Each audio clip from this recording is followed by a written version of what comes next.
tudo isso é muito novo, muito desafiador para todos, né, tanto para adultos quanto para crianças e adolescentes, mas que essa situação ela também traz algumas oportunidades, e uma delas, né, principalmente para as crianças menores, é a questão do convívio com os adultos, né? Um convívio maior, né? Elas vão passar mais tempo com os seus cuidadores, com seus pais, seus familiares, e isso é uma grande oportunidade de estreitar os vínculos. Acontece em SP, edição especial Coronavírus. A vida em distanciamento social mudou a dinâmica das relações em vários níveis. Nós mesmos aqui no podcast Acontece em SP já comentamos sobre isso, e nas famílias o impacto atinge os pais, filhos, avós e até mesmo os animais. E esse convívio mais próximo e a conciliação das rotinas é sem dúvida um dos desafios. E orientar os familiares para que essa convivência ocorra de maneira mais saudável para todos é uma coisa necessária, né? O episódio de hoje vai tratar sobre essa relação da família, e a gente traz a Karina Tolara Dalkmin, assessora especial do Núcleo de Política Municipal Integrada pela Primeira Infância, e a gente traz também o Ranieri Pontes, do Unicef. Eu sou a Juliane Freitas. E eu sou o Anderson Faria. Está começando mais um Acontece em SP. Para começar, a gente tem aqui um convidado que é ligado ao Unicef, né, que é o Fundo das Nações Unidas para a Infância, que é o Ranieri. Eu gostaria de começar com você, Ranieri, pedindo para você explicar um pouquinho sobre como está a atuação de vocês nesse período de quarentena e como que está também as ações que vocês têm preparado em conjunto com a Prefeitura. Joia, obrigado, Anderson. E pessoal, é um prazer para a gente estar aqui e poder compartilhar com vocês um pouquinho sobre as iniciativas que o Unicef tem feito no Brasil como um todo e aqui na cidade de São Paulo. A gente organizou a resposta à emergência da Covid em 2 grandes eixos, né? Um eixo para a gente conseguir levar para as crianças, adolescentes e as suas famílias equipamentos de proteção, alimentos e kits de higiene pessoal e de limpeza doméstica, que tem sido facilitado através da rede de parceiros, né? Da rede de doadores do Unicef e da rede de parceiros, de hóspedes e de governo que o Unicef tem mobilizado. Um outro eixo da nossa resposta é a nossa militância e parceria aos governos locais para a manutenção dos serviços de educação, de saúde e da rede de proteção de crianças e adolescentes. E aí, nesse sentido, aqui em São Paulo, a gente trabalha com quase 100 organizações, atendendo quase também 100 mil famílias já, através dessas doações e dessa parceria que a gente tem com a Prefeitura de São Paulo. A Karina talvez possa complementar um pouquinho, então, com as ações da Prefeitura, né, com relação a essa área das crianças. Conta um pouquinho mais pra gente também, Karina. Sim, claro. Bom, além da questão sanitária, né, da questão de saúde, do coronavírus, que, claro, já está sendo tratada pela Secretaria de Saúde, a gente tem muita preocupação em todos os outros efeitos que a pandemia tem para as crianças e os adolescentes na cidade de São Paulo. Né, então, nós temos uma comissão técnica criada na Prefeitura, que foi criada no ano passado, quando o prefeito Bruno Covas aderiu à parceria global para o fim da violência contra a criança e o adolescente. Né, foi uma adesão pioneira da cidade de São Paulo, como a primeira cidade do mundo a aderir a essa parceria, né, que é uma parceria global, a qual vários países já aderiram, mas como cidade, São Paulo foi a primeira.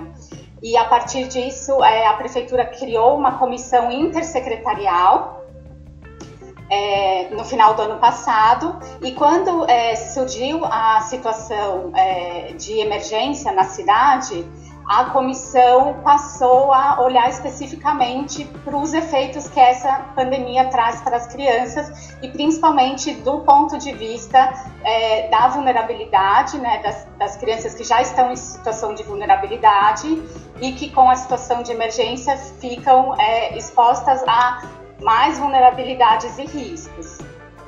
Então, a gente acionou alguns parceiros, né, com os quais a gente já vem trabalhando, principalmente essa questão da violência que as crianças sofrem na cidade.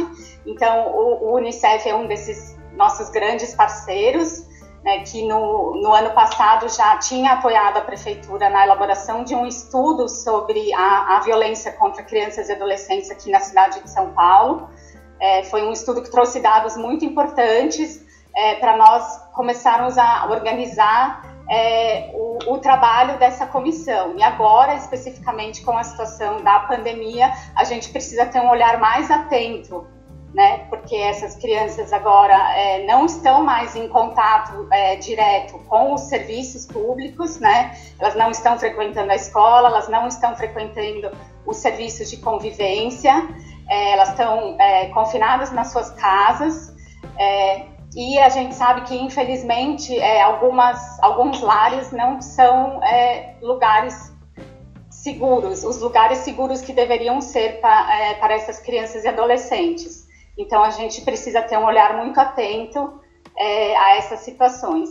E aí a gente está contando aí com o pessoal do Unicef, entre outros parceiros, para desenvolver ações voltadas para essa situação. Perfeito. As crianças, elas têm, no período normal, né? A gente está vivendo um período muito atípico, elas têm uma rotina mais diferente, né? Elas saem de casa, vão para a escola, os pais vão trabalhar, e às vezes elas não estão em tanto contato, não passam tanto tempo com os pais como estão passando agora, né? Todo mundo na mesma casa o tempo todo. Que transformações que a gente pode observar desse aumento da convivência entre as famílias, né? Que vocês até chamou a atenção, vocês comentaram um pouco também da situação de violência.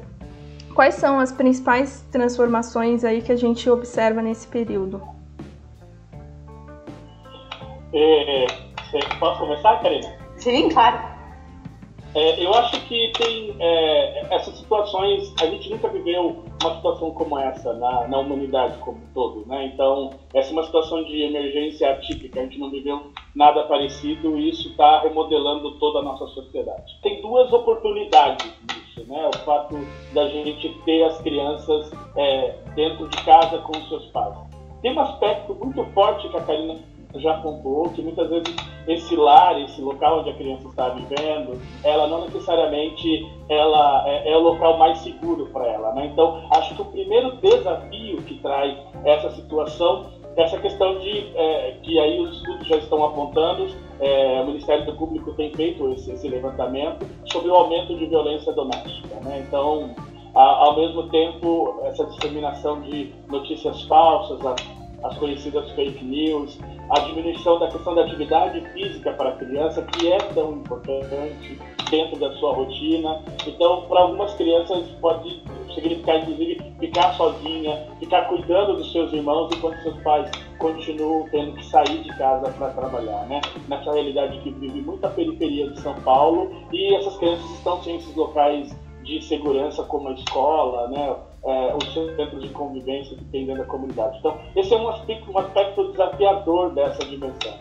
Mas essa dimensão também traz uma oportunidade, né? A gente nunca teve tanto tempo para conviver com os nossos filhos, os nossos sobrinhos, as crianças ao nosso redor, né? Então, é um tempo da gente perceber a criança, né? Olhar para a criança, incluir a criança na nossa rotina, a gente entender o processo de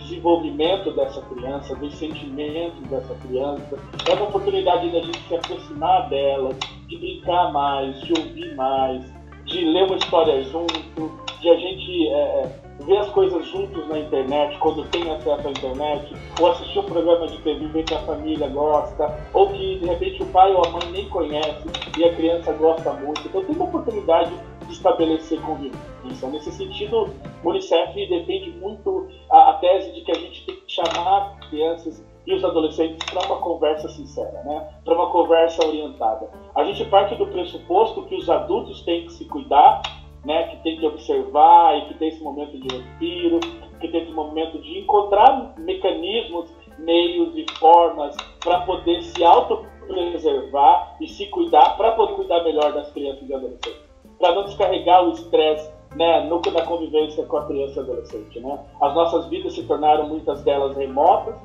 mas a gente sabe que tem um pessoal que ainda vive essa dinâmica de ter que sair para trabalhar, então isso ainda continua gerando um estresse que pode ser agravado e que criança e adolescente não pode ser vitimizado dentro desse processo, né? Violência continua sendo violência mesmo no tempo da pandemia e todos nós continuamos sendo responsáveis pelo cuidado, carinho e pela proteção de crianças e adolescentes, inclusive durante a pandemia, né? Visto que a rede de proteção está fragilizada, visto que os espaços de convivência dessa criança e desse adolescente nas comunidades e nos espaços onde elas estão, eles estão também não funcionando, funcionando remotamente. Então, muda-se o contexto, gera-se oportunidades de convívio, mas também alertas sobre essa questão da possibilidade de aumento de violência.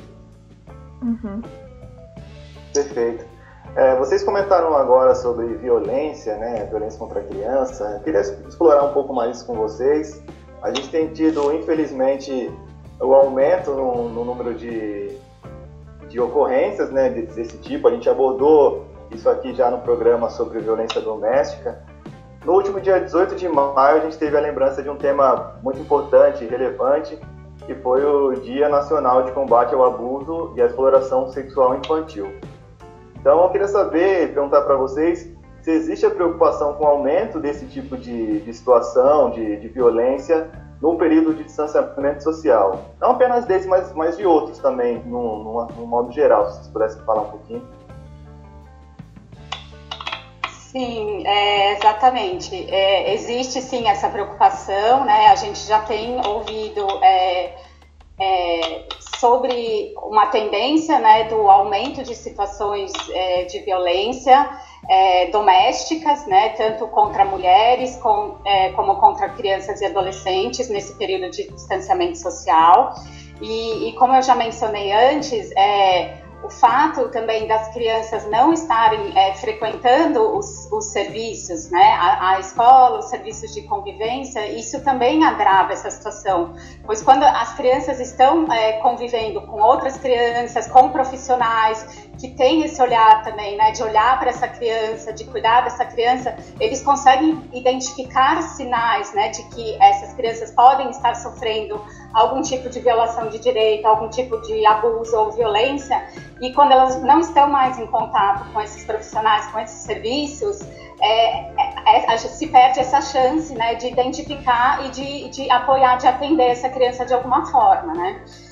Então a gente tá muito com essa preocupação de como que a gente pode, mesmo com os serviços, né, não funcionando ou funcionando de forma diferente, de forma reduzida, como que a gente pode mostrar que os serviços existem, né, o Estado está à disposição, pode ajudar, pode atender, né? Mas essas crianças precisam ter esse acesso.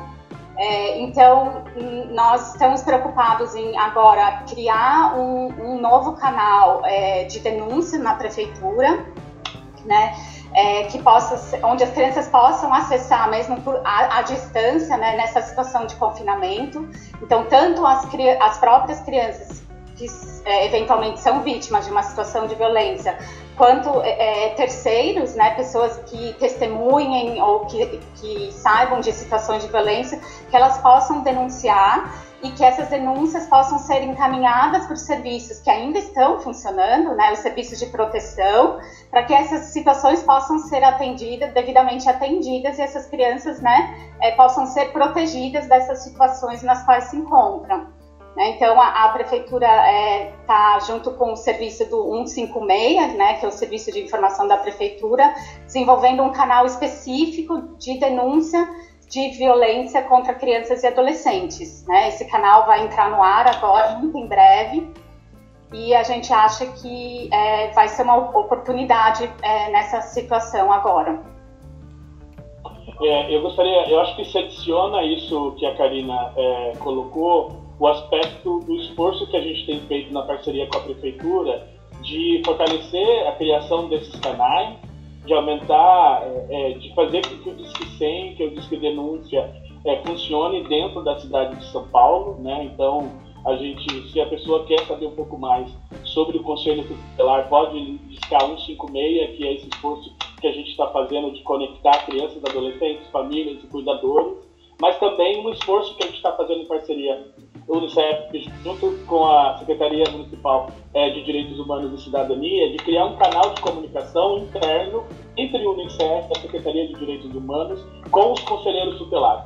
E, nesse sentido, encaminhar para esses conselheiros, distribuir através desses serviços de mensagens automáticas e instantâneas informações sobre os canais de denúncia, informações de como conversar com as crianças, de como se cuidar nesse processo. Então, é importante que na falta desses outros atores que funcionam como protetores das crianças e adolescentes, os professores, os cuidadores das ONGs que elas participam, né, os próprios colegas que estão ao redor dela, os vizinhos, a gente consiga municiar a família e as crianças e adolescentes de informação para dizer a rede está funcionando de uma forma diferente do que estava, mas segue funcionando. Os canais de denúncias estão disponíveis e a gente tem que estimular dando informação correta para essas pessoas, levando informações de qualidade para essas pessoas sobre o combate à questão da exploração, do abuso e da violência que tem se agravado com esse fenômeno do Covid. Eu queria só complementar essa parte da denúncia e saber de vocês como que funciona essa denúncia hoje, porque a gente percebe que em muitos casos existe um receio de terceiros em fazer uma denúncia, de repente se identificar. Eu sei que muitas são anônimas, mas eu só queria reforçar isso com vocês. Essas denúncias elas podem ser feitas por terceiros, elas são sigilosas. Bom, só para esclarecer essa parte, por favor. Sim, o denunciante, né, ele tem a garantia do sigilo total, né, se ele optar, claro, ele pode fazer a denúncia de forma absolutamente sigilosa, não há problema nenhum nisso, né, os canais, eles garantem esse sigilo. Então, assim, realmente os denunciantes não devem temer, né, nenhuma divulgação de nenhum dado sobre a sua pessoa, né? Então isso realmente não deve ser um empecilho para a pessoa denunciar, porque realmente o sigilo é garantido. E eu acho que nesse sentido a gente tem que encorajar todo mundo, né, que está ouvindo esse podcast, que conhece o trabalho que a Prefeitura de São Paulo vem desenvolvendo, que o Unicef vem desenvolvendo, acessar as nossas mídias sociais para poder acessar esses canais de denúncia, o Disque 100, o Disque 156, que é um serviço da Prefeitura que a gente está trabalhando para poder aprimorar esse canal de denúncia, 192 para chamar uma ambulância, o 190 para falar com a polícia. Se você está sofrendo violência ou conhece alguém, né, criança, adolescente, jovem, mulher que está sofrendo violência, você tem que ser encorajado a ligar e pedir ajuda, né? A gente pode ajudar através desses canais de denúncia a salvar vidas. Eu queria perguntar, vocês falaram da situação de violência, da denúncia.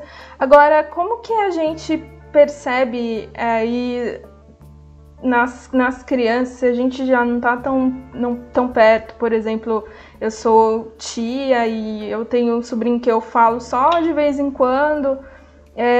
Como que a gente pode afinar esse sentido de perceber que alguma coisa pode estar acontecendo de errado com uma criança, um adolescente do nosso convívio? Quais são esses sinais? Pode falar. Eu falei que a gente ia fazer um jogral aí você, mas pode começar, por favor. Não, são vários sinais, né? As crianças que sofrem algum tipo de violência, elas têm mudanças no seu comportamento, né? Mas, claro, cada criança, ela reage, né, de uma forma, mas são realmente, se você convive com uma criança, né, você conhece a criança, ela passa a agir de uma forma diferente, né? Algumas se fecham, ficam mais fechadas, mais caladas, outras passam a ficar mais agressivas, né? Geralmente é perceptível, é uma mudança brusca no seu comportamento, né? Então, assim, são vários sinais, né? Lógico, depois tem as questões de marcas físicas e tal, mas isso realmente, a identificação disso depende de um contato mais próximo a essa criança. Mas são comportamentos, né, mudanças que geralmente são perceptíveis, né? É claro que os profissionais das redes, eles já têm uma sensibilidade maior, né, um olhar já mais cuidadoso para isso, né? Há também alguns autores que dizem que a violência marca a alma, né? Eu acho que isso é uma coisa, eu lembro de alguma literatura em relação a isso, e isso me marcou muito quando eu estava estudando sobre a questão da teoria, dessa questão do fenômeno da violência na vida das crianças. E deixa cicatrizes, né, na alma. Deixa cicatrizes, exatamente, cicatrizes na alma.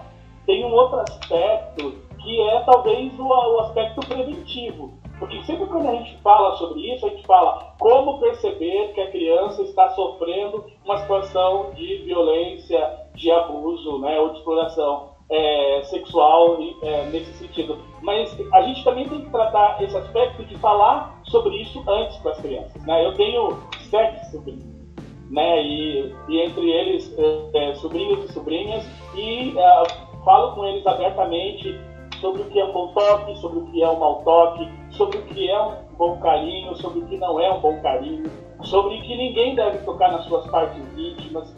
Tem um material bem interessante que saiu do Unicef agora, em parceria com a Childhood, sobre uma série chamada Que Corpo é Esse?, né? E aí usa bonecos da Vila Sésamo, Muppets, fantoches, para poder conversar com as crianças sobre essa fenomenologia da violência. Então eu acho que tem o caráter da gente perceber o que já aconteceu e o caráter de fortalecer as competências da criança para que não aconteça. Para que a criança crie esse mecanismo de autoproteção, de que ela saiba e consiga diferenciar o que é um bom toque do que é um mau toque, né? O que é um bom carinho do que é um mau carinho. Muitas vezes a violência contra a criança e adolescente está disfarçada num aspecto de carinho, né? Muitas vezes é aquele único momento que a criança é acariciada por um adulto ou por uma pessoa que está cuidando dela, e aquela carícia se traduz numa violação de direito, numa violência contra a criança e adolescente. Mas converse com o seu filho, com a sua filha, com os seus sobrinhos, com as crianças ao seu redor, sobre o que pode e o que não pode, né, em relação ao seu próprio corpo. Então eu acho que existem muitos materiais, eu convido vocês a pesquisarem um pouquinho sobre esse material que o Unicef, a Childhood e o Canal Futura fizeram para poder orientar as crianças sobre essa questão de prevenção de violência. E que elas tenham segurança para verbalizar também, né? Isso. Então, isso é muito importante, isso que o Ranieri falou agora. Tem o adulto de referência, né, Karina? Que é assim, quem é o seu adulto de referência? Pode ser o seu tio, sua tia, o seu primo mais velho, a sua mãe, a sua avó. Alguém de confiança. Qual que é o adulto de confiança que você consegue verbalizar isso? E isso vai estar muito associado ao adulto que orienta a criança sobre essa questão da prevenção. Então, eu acho que a gente tem que tratar isso identificando as características do pós, mas também fortalecendo as competências do antes da violência. Perfeito. Você acabou de comentar agora, Ranieri, você fez essa explicação para a gente sobre essa parte educativa, no sentido de prevenção, né, de falar com a criança, de mostrar, né, para prevenir mesmo, e não só depois. A gente sabe que hoje em dia as crianças, em sua maioria, as que têm acesso, já estão desde cedo muito conectadas, né? Seja em rede social, as que têm essa oportunidade, ou na internet de forma geral.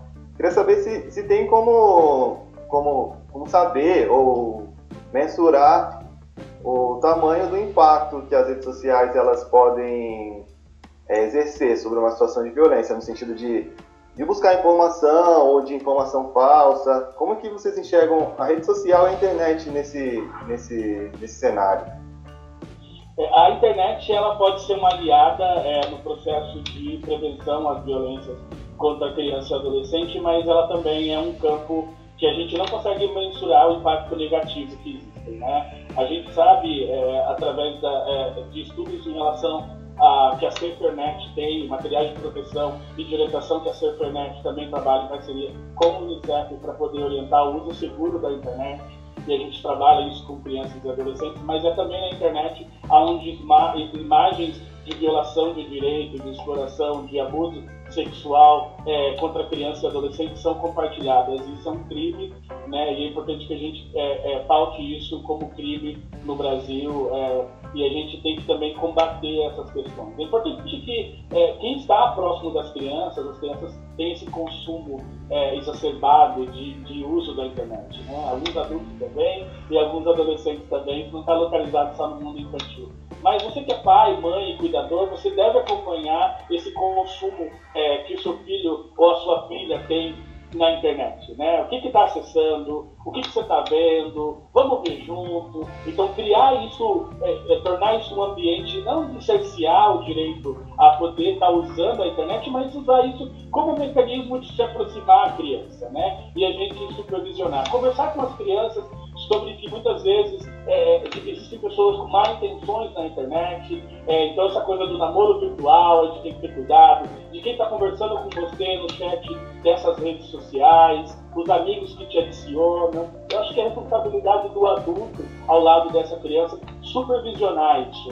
Eu sou pedagogo, então eu tenho orientado aos meus colegas que são pais e que são mães, e que tem crianças ao seu redor em relação a esse cuidado, né? Sempre me vem essa pergunta se, Daniel, eu devo cercear ou não o uso da internet, né? Eu devo controlar a senha, eu devo saber o que meu filho deve estar fazendo na internet. Sim, você deve saber o que o seu filho está acessando na internet. Sim, você deve acompanhar, né? Fazer uma curadoria disso, para você poder entender até onde a sua criança está indo e usando a internet a favor do seu desenvolvimento, a favor do seu crescimento, do fortalecimento das suas competências e da sua aprendizagem, e não se expondo, né? Então, a exposição de imagens de nudez na internet, muitas vezes a gente sabe que isso provoca a questão do cyberbullying, que é uma questão muito forte entre os adolescentes e que a gente tem que combater, e informação é uma das melhores formas de combater isso. Então, acho que sim, a gente tem que supervisionar, acho que sim, a internet pode estar a favor da gente, mas que também pode ser um campo minado em relação a isso, provocando ou fortalecendo a questão dessa cadeia de exploração sexual contra crianças e adolescentes, propagando essa questão de normalizar o fator da violência. Então, sim, a gente deve estar aí bem por dentro do que a gente está acessando e aprender com as crianças, porque a gente também vive num mundo adulto de que talvez nossos pais, nossas mães, tios e avós não tenham uma familiaridade com o mundo da internet e da tecnologia. Então, acho que é uma hora também da gente conversar por cima da criança, pergunta como é que funciona esse aplicativo, aquele aplicativo, esse site que ele está jogando, joga junto com ele para você conhecer, olha o chat para ver o que eles estão conversando. Então, assim, eu não sou pai, mas eu sou tio de 7 crianças, então eu tenho um cuidado muito específico de monitorar e de acompanhar, de forma didática e pedagógica, a vida dos meus sobrinhos na internet. Acho que a Karina é mãe, ela tem uma opinião que pode ter aspectos diferentes do que eu coloquei. Eu acho que é uma situação bem complexa, né? Porque nesse contexto de distanciamento social, a internet, né, as redes sociais, o WhatsApp, os chats, eles substituem, né? Eles são instrumentos para substituir o contato social, que principalmente acho que, né, crianças mais velhas e adolescentes estariam tendo. Então, assim, é a forma como eles vão se relacionar com os seus amigos, com os seus colegas nesse momento de distanciamento social. Então, é um instrumento que é importante para eles conseguirem manter esse contato, né, que principalmente para adolescentes é um contato muito importante, né, nessa idade. Só que, ao mesmo tempo, ele traz uma série de riscos, né, que o Ranieri já colocou também. Então, o papel dos pais e dos cuidadores, nesse momento, é muito importante, né, de conseguir supervisionar, né, de certa forma, esses contatos, essas interações, os programas, o que as crianças estão acessando.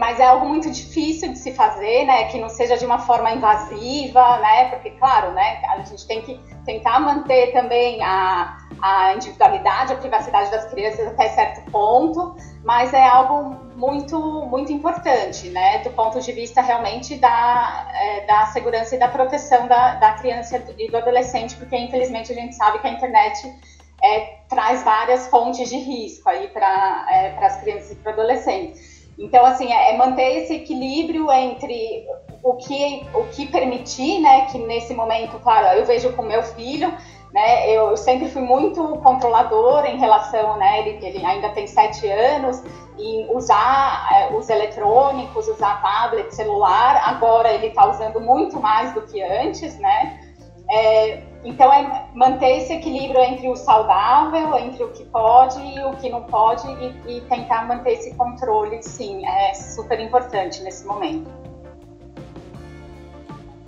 E Ranieri falou aí do conhecimento dos jovens, né? Um conhecimento maior que eles têm de navegar na internet com novas tecnologias, né? A gente estava pensando aqui também como que fica esse compartilhamento de conhecimentos, né? O que os jovens, os adolescentes, as crianças podem agregar nesse momento que é um mundo muito novo, né? Com informações que a gente... Até as fake news, né? Informações muito distintas e muito variadas sobre o próprio coronavírus, por exemplo. Como que a gente pode dialogar com essas crianças e adolescentes nessa troca de conhecimento sobre o momento que está acontecendo agora, sobre a situação da pandemia e outras informações que a gente vem recebendo? Eu estava dizendo que eu fico pensando no filho da Karina, que tem 7 anos, e talvez ele é um cidadão digital. E eu e a Karina somos ainda cidadãos entre o analógico e o digital, aprendendo a ser digital, né? A minha geração viu nascer a internet, a minha geração que a Karina viu, a gente se conectava ainda com o barulhinho da linha de telefone, né? Fazendo a conexão. E as crianças nem sabem o que é isso, né? Então, meus sobrinhos, o filho da Karina. Então, esses cidadãos e cidadãs digitais, esses meninos e essas meninas, eles para mim são atores dessa mudança, né? Eles são desse mundo já moderno, já conectado. Vocês que estão entrevistando a gente, vocês são milênios, nasceram nessa época já digital, e essas crianças... eu peguei a internet de escada também, hein? Opa! E o Randy também, que eu sei. Então você já não é milênio. Então, aí você lembra da dificuldade de acessar a internet pra gente, era de fim de semana. Eu lembro que a primeira conta que chegou em casa, o meu pai ficou bastante aborrecido de ajudar a pagar essa conta. Então, eu fico imaginando que essas crianças e adolescentes de hoje em dia são atores de mudança, de transformação, e já são atores com conteúdo, né? Quantos adolescentes tem na internet que são construtores de conteúdo, que são produtores desses conteúdos? E acho que esses meninos e essas meninas têm muito que ensinar para o mundo adulto. Eu acho que conversar com esses meninos, eu sempre defendo a lógica de que a gente tem que aprender com essa molecada mais nova o uso da tecnologia, né? O uso positivo dessa tecnologia. E da nossa parte está em comentar como é que isso pode ser de forma construtiva, né? Que informações, como é que se busca informação, como é que se combate uma fake news, né? Como é que a gente cria esses mecanismos de autoajuda entre esses meninos e essas meninas. A Karina comentou, acho que muito sabiamente, que a internet é o mecanismo pelo qual adolescentes e crianças estão mantendo contato com seus amigos. E esses grupos de autoajuda são extremamente fundamentais, principalmente na adolescência, né? A gente tem esse sentimento de pertencimento de grupo, e esse grupo não é mais presencial, mas esse grupo ele é digital, né? Ele é virtual. Então a gente tem que fomentar isso e aprender com esses adolescentes a partir disso, ao mesmo tempo que a gente vai trocando e ensinando, olha, vamos checar a fonte dessa informação, nem tudo que a gente passa e a gente recebe, a gente tem que ficar repassando sem checar antes. Vamos criar esse grupo. O Unicef tem um grupo de jovens que são voluntários que apoiam o Unicef em suas ações no combate à fake news, né? Então, tem vários sites na internet que ajudam a gente a combater a fake news. E eu acho que isso é importante, a gente aprender desses meninos e essas meninas, né? Então, acho que a gente também tem que criar um ambiente aí de aprendizagem mútua. De troca, né? De troca, exatamente. Não, meu filho também vive... Não, mãe, deixa aqui que eu faço. Daqui, você não sabe. Né? É muito comum. Que é o que a gente faz com ele, né, Karina? A gente fala para as crianças, não, você não sabe, eu vou te ensinar. Agora, a casa virou. A casa tá, as crianças e adolescentes virando para os pais e falando, não, peraí que eu vou te ensinar como é que faz isso, porque você não sabe. Você não é a primeira, nem a segunda, nem a terceira mãe que me diz isso, né? Eu escuto isso constantemente.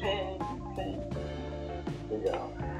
A gente está comentando aqui sobre tecnologia, sobre internet, como as crianças lidam com essa tecnologia, né, com esse acesso a tanta informação, mas a gente sabe que, infelizmente, existem muitas crianças e famílias que não têm essa oportunidade, né, que estão à margem dessa tecnologia, muitas vezes sem acesso a coisas básicas. Eu queria saber de vocês como que a gente pode inserir essas crianças e essas famílias nessa discussão, né, nesse sentido educativo. Como que a gente pode inserir essas famílias nesse cenário onde elas não conseguem acessar uma internet ou se informar através de algum canal? Você quer começar ou eu começo, Karina? Você sabe que eu falo demais. Nossa, eu acho que esse é um grande desafio, né? Principalmente agora, né? A gente está vendo isso, que muitas coisas estão se baseando na tecnologia, né? Para superar a barreira do distanciamento. Eu acho que o instrumento número 1 está sendo a tecnologia. Então, a exclusão digital, né, nesse sentido, agora, né, está se manifestando de uma forma assim absurda, né? Esse abismo que a gente tem dessa exclusão digital, essas pessoas então que não têm esse acesso e como isso está impactando essas pessoas, né? É um desafio, acho que do país ainda, né? Mas que em São Paulo a gente vê de forma muito contundente também. Agora também com a questão da educação, né? Da escola, das aulas de forma distanciada também está se baseando na questão da tecnologia. Então, e essas crianças que não têm o acesso à internet, como que fica a questão da educação delas durante esse período, né? Então, isso é algo que precisa ser olhado cada vez com mais cuidado, porque está se mostrando agora, né, nessa situação, como algo imprescindível nos nossos dias de hoje, né, para a inclusão dessas pessoas.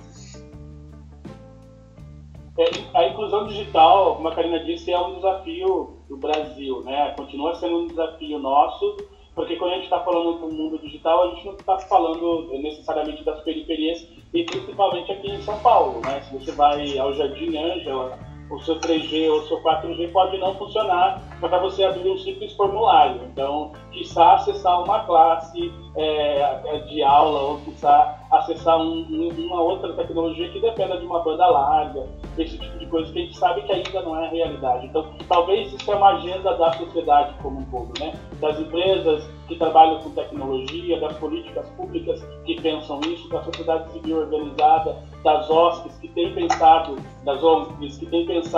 esses pontos digitais de conexão e inclusão. Segue sendo um tema muito forte em relação à periferia e acho que um desafio que a gente tem que enfrentar como sociedade, né, ao pensar em respostas. Existem respostas que ainda são analógicas, então a Unicef, com parceria da Prefeitura, através do Pacto Global, que a gente citou no início dessa conversa, está produzindo uma cartilha, está produzindo um material, na verdade, que vai ser entregue para as famílias, junto às cestas básicas que a Prefeitura está distribuindo, material que a Prefeitura está fazendo chegar na periferia, com informações chaves de enfrentamento e prevenção à Covid, bem como medidas de prevenção. O Unicef, do nosso lado, em parceria com a Maurício de Souza Produções, está montando cartazes e materiais informativos, folhetos com os personagens da Turma da Mônica para poder, de forma lúdica, falar com as crianças e também levar essas mensagens de cuidado e de proteção. Então, a gente não tem ignorado essa situação. É importante que a gente mantenha isso nessa agenda que é uma agenda política, essa agenda que é uma agenda pública, essa agenda que é uma agenda de todos nós, de incluir a periferia no mundo digital, ao mesmo tempo que, enquanto isso não acontece, a gente pensar mecanismos e recursos que possam continuar levando informações de qualidade para essas crianças e adolescentes e as famílias que vivem nas periferias da nossa cidade e do Brasil como um todo. A gente está falando da vida dessas pessoas que vivem na periferia, em condições de vulnerabilidade. A gente sabe que para eles o isolamento é ainda mais desconfortável, né? Muitos vivem em casas muito pequenas, sem quartos separados, sem privacidade. Como vocês enxergam essa diferença, né? Esse impacto do isolamento para uma família que vive numa situação muito mais precária de conforto mesmo, às vezes até de saneamento básico, né, nessa família, e como que a gente pode, como que eles podem aí tentar aprimorar essa convivência nesse ambiente tão restrito? Eu acho que cada... Não, pode falar, vai lá. Eu vou comentar um exemplo que, em relação a isso. Eu acho que esse é um tema extremamente relevante, extremamente importante da gente considerar, né? Talvez pensando nas nossas condições de vida, né? De pessoas que têm a sua casa, o seu espaço, o seu próprio escritório dentro de casa, as suas próprias estruturas, e aí ficar isolado para a classe média é uma zona de conforto, né? Então, pensar isso em classe C, D e E é sempre um desafio, né? E pensar nas nossas periferias como esses lares, não necessariamente com essa estrutura, né? Então, não tem o espaço da criança sentar e se concentrar para ter aula, porque muitas vezes eu lembro de um padre que é parceiro nosso falando da realidade do Jardim Ângela e de que uma casa com 2, 3 cômodos tinham 12 pessoas. Então, como é que você ali vai estimular uma criança, uma adolescente a ter um espaço que ele consiga brincar, que ele consiga se concentrar para estudar? Eu acho que isso, a gente tem que buscar mecanismos e cada localidade tem uma resposta. No Rio de Janeiro, um grupo de jovens que a gente vem trabalhando e que enfrentam também essas dinâmicas da periferia, decidiu que, por exemplo, o domingo à noite era o dia mais silencioso para eles conseguirem gravar o podcast deles, fazer o vídeo deles, se encontrar com os amigos. Então, cada local vai encontrar uma resposta. Eu acho que isso é uma questão que a gente não pode ignorar e, ao mesmo tempo, que a gente tem que estimular respostas criativas. E é extremamente difícil a gente pensar em alternativas criativas para quem vive na periferia em situação de extrema vulnerabilidade. Mas eu acho que é o momento da gente conversar em família, da gente entender o momento de cada um e do outro. Eu sempre acho que é na periferia que respostas criativas acontecem, que existe o potencial da periferia de prover essas respostas. Então eu vejo, sim, mães e pais e cuidadores e avós ao lado dos seus filhos, guardando aqueles momentos, aquela hora de estudo junto com eles, naquela estrutura que ele tem, da casa, do lar onde ele vive, com as poucas condições que eles têm. Mas eu acho que sim, é possível a gente pensar que essa população, na diversidade do isolamento que está trazendo, tem encontrado soluções. Eu acho que a gente tem que potencializar e trazer luz em relação a isso, como esses meninos da periferia do Rio de Janeiro estão fazendo. E aí, só complementando essa pergunta e a sua resposta, né? Você disse sobre a conversa, né, sobre as famílias, né, que isso pode ser um comportamento que vai ficar mais vivo, né, mais forte por esse momento. Como que esses laços podem ser estreitados, né, as famílias mais próximas, como que isso pode ser estreitado e como que isso vai refletir depois que a gente passar por esse momento aí de pandemia e isolamento? Bom, posso? Ok. Eu acho que esse é um ponto que realmente a gente tem que olhar um pouquinho também para a oportunidade, né, que essa situação traz.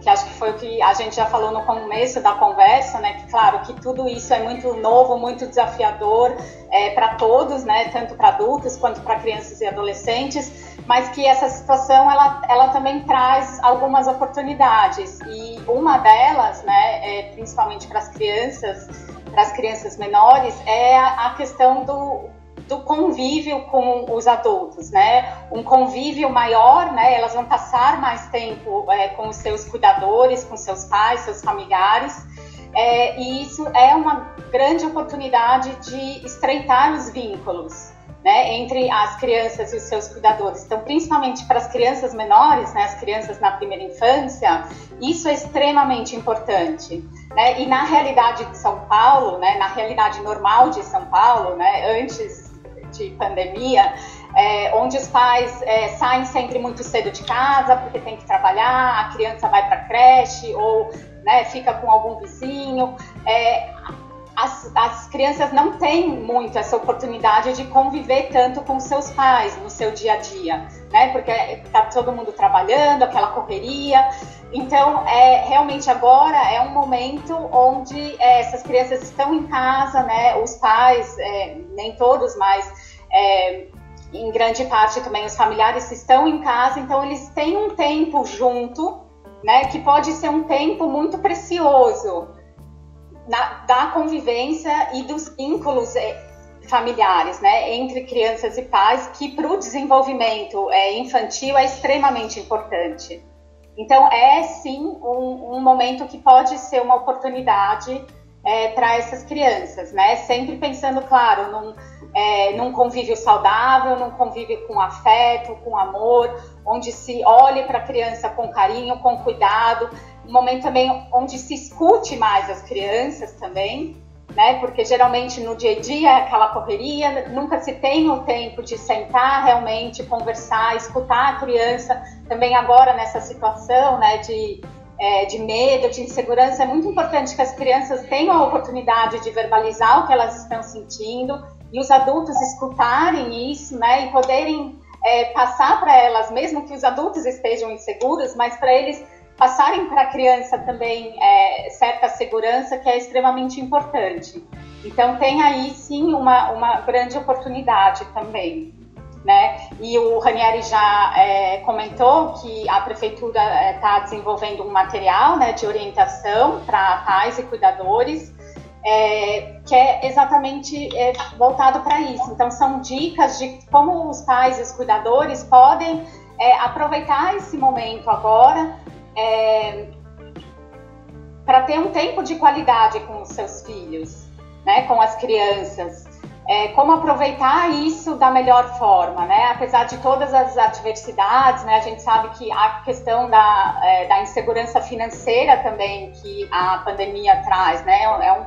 Uma questão muito importante e que está atingindo muitas famílias, né? Cada vez mais. E isso gera uma série de questões também na família, né? Estresse. Os pais ficam inseguros, estressados e muitas vezes, né, as crianças acabam sentindo isso ou, né, os pais descontam nas crianças. Então isso tudo tem que ser levado em conta. Então esse material ele busca trazer algumas dicas, né, algumas orientações de como os pais podem usar esse tempo da melhor forma possível, né, para estar junto com seus filhos, passar segurança para os filhos, aproveitar esse tempo, estreitar os vínculos, né? Esse material ele foi desenvolvido pela parceria, né, na verdade por um consórcio de organizações que inclui a OMS, o Unicef, a Parceria Global para o Fim da Violência, entre outros parceiros. Foi disponibilizado em vários países em diversas línguas.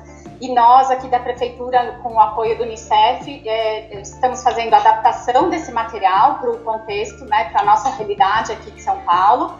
E esse material vai sair agora numa campanha da Prefeitura, vai ser distribuído, vai estar nos canais digitais da Prefeitura e vai ser distribuído, né, de forma física também, para trazer um pouco, apoiar as famílias e os cuidadores nesse momento tão desafiador.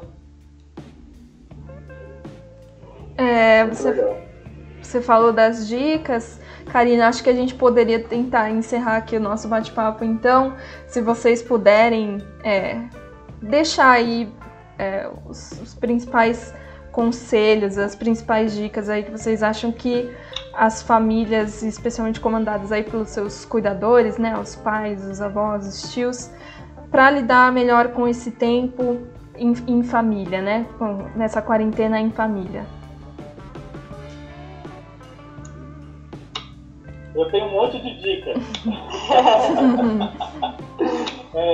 E eu vou falar algumas que estão disponíveis nos sites do Unicef. Então, se eu tenho crianças pequenas em casa, e as minhas amigas que são mães falam: Aniele, mas eu não sou uma contadora de histórias, eu sou um contador de histórias. E aí ela fala: como é que eu vou contar histórias para meus filhos se eu não sei essas histórias? Lá no site do Unicef, a gente tem um podcast chamado Deixa que eu conto, que é uma série que o Unicef está lançando diariamente de histórias infantis para crianças de idade pré-escolar e início dos anos fundamentais, que você pode ouvir junto com os seus filhos. Então, eu acho que essa é uma alternativa bacana para as crianças pequenas. Se você é um adolescente, também lá no site do Unicef, você vai encontrar a Jornada X, que é um game online, que é um game, inclusive, para a época da pandemia, né? Que é uma iniciativa que o Unicef está apoiando, que ela é do Live Lab, e que a gente tem envolvido adolescentes e jovens aí de 12 até 25 anos de idade em atividades online sobre a questão de enfrentamento às pandemias do Covid. Então lá tem os desafios de envolver os amigos, combater as fake news. Acho que também, se você é adolescente e você quer conversar na internet com alguém sobre o seu problema, sobre as questões que estão te afligindo, a gente tem um projeto chamado Projeto Caretas, que a gente criou um chatbot, que ela chama Fabi Grossi, que é uma personagem e que conversa com adolescentes através do Facebook. Então, eu motivo que você adicione. A maioria de nós, dos adolescentes, tem o Facebook, então adiciona lá Fabi Grossi com 2 S e conversa com ela, troca uma ideia, ela vai te dar algumas dicas sobre isso. Isso é muito no mundo digital, mas a gente também tem dicas para esse mundo analógico, mundo não digital, né? Então, talvez é a hora da gente pegar aquele caderno de receitas da vovó e a gente se aventurar na cozinha junto com as crianças, né? Então, chama os seus filhos para aprender a fazer aquele bolo de fubá maravilhoso que só você sabe fazer,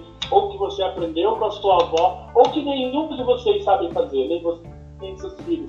E a gente faz disso uma atividade lúdica e pedagógica e aprende a cozinhar junto, a ver um filme junto, a assistir um programa junto na televisão, a fazer atividades físicas junto. A gente vem falando... Cantar, dançar, né? Cantar, exato. Cantar, dançar. Tem jogos que apoiam isso. Ou se não, vamos lembrar, pega o elástico, compra o elástico e vamos pular elástico, vamos fazer vamos fazer uma amarelinha dentro de casa. Então, assim, existem formas criativas da gente também, sem usar a internet, motivar as crianças e adolescentes para que nessa interação com os adultos ao seu redor desenvolvam atividades de aprendizagem.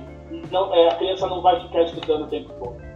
E sem a necessidade de muitos recursos, né, eu acho também, né, porque muitas vezes a gente tem a ideia de que a criança precisa de muitas coisas, recursos, brinquedos para se distrair, e não, às vezes, né, as coisas mais simples, né, principalmente para as crianças pequenas, né, as menorzinhas, não precisa de muita coisa, né, às vezes o que você tem em casa ali, o pote de sorvete, a panela, a colher de pau, tudo aquilo pode virar, né, uma grande brincadeira.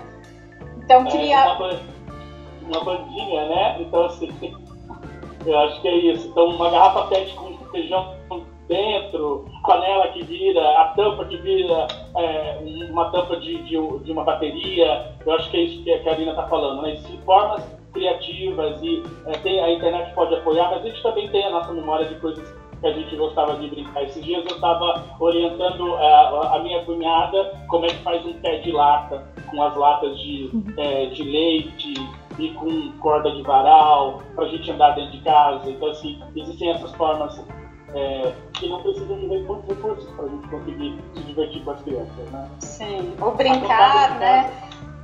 O brincar é super importante para as crianças e a gente, né, por mais que, assim, claro, o brincar na interação com outras crianças, ao ar livre, né, em espaços públicos, né, seja o ideal, mas a gente também consegue fazer o brincar em casa com as crianças pequenas, estimular isso que é tão importante para o desenvolvimento das crianças, né? O brincar é o principal meio pelo qual a criança pequena se desenvolve. Então, é super importante estimular isso mesmo dentro de casa, né, com os adultos. E aí eu queria enfatizar que agora a última semana de maio é a Semana Mundial do Brincar, né? E a Secretaria de Educação está fazendo uma ação também, né, com algumas atividades agora, vai ter rodas de conversa, vai ter lives voltadas para os pais, para cuidadores, para os educadores da rede municipal também. Então vai ter uma série de ações da Secretaria Municipal de Educação, agora na última semana de maio, voltadas para essa temática do brincar, né, que é tão importante para as crianças.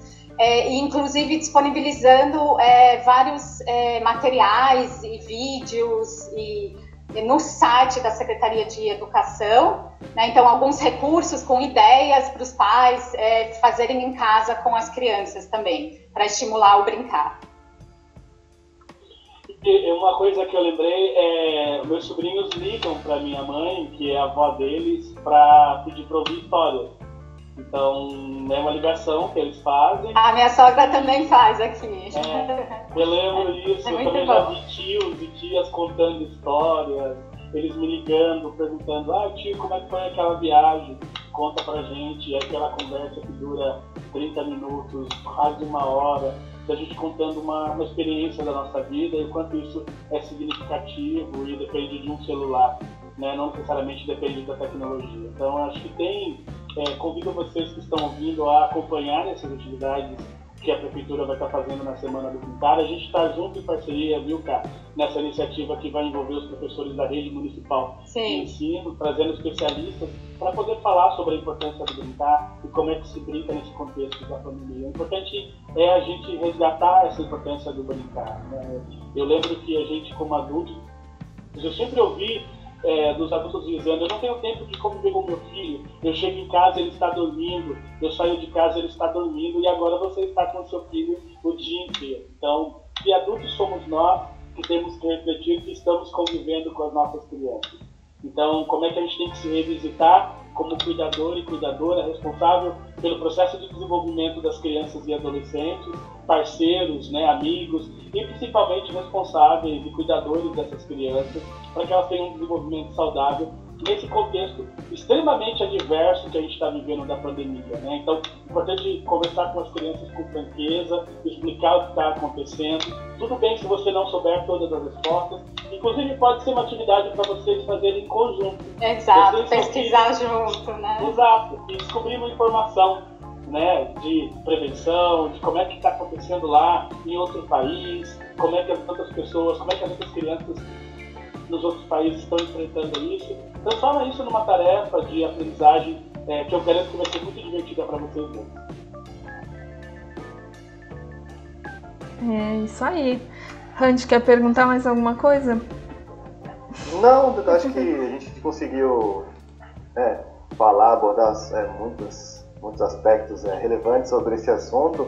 E só uma observação sobre essa parte que vocês comentaram, essa parte final acho que muitas pessoas, muitos pais têm uma tendência a subestimar o interesse das crianças nessas coisas mais simples. A gente sempre fica com essa impressão de que a criança só se interessa por rede social, dessa nova geração, é só internet, e a gente se depara, às vezes, com a simplicidade de uma brincadeira que vai chamar a atenção daquela criança ou vai despertar a vontade em ligar para alguém mais velho para contar uma história, como vocês relataram. Acho que é muito bacana a gente perceber todo esse cenário que até então poderia ter ficado um pouco desconhecido. A gente tem até um programa aqui do Acontece SP, um episódio de férias, chama Férias com as Crianças. Quem tiver interesse pode resgatar esse episódio também, que fala um pouco sobre isso, assim, muitas brincadeiras muito simples, que podem ser feitas em casa, tem várias dicas, eu acho que serve bem também para esse período. Se vocês quiserem ouvir, está lá na nossa playlist também ainda valendo, dá para aproveitar bastante. Eu queria agradecer então vocês, Karina e Ranieri, por participarem desse bate-papo. Muito obrigada. Obrigada. Obrigado a vocês pela oportunidade. Um abraço, até mais. Até a próxima.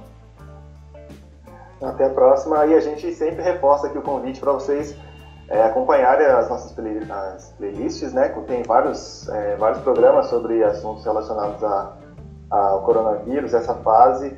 Outras coisas também, como a Ju acabou de comentar. Então, quem quiser e quem puder, dá uma conferida lá que tem muita coisa bacana. A gente vai ficando por aqui. Até o próximo Acontece SP. Tchau, tchau. Tchau, tchau. Tchau.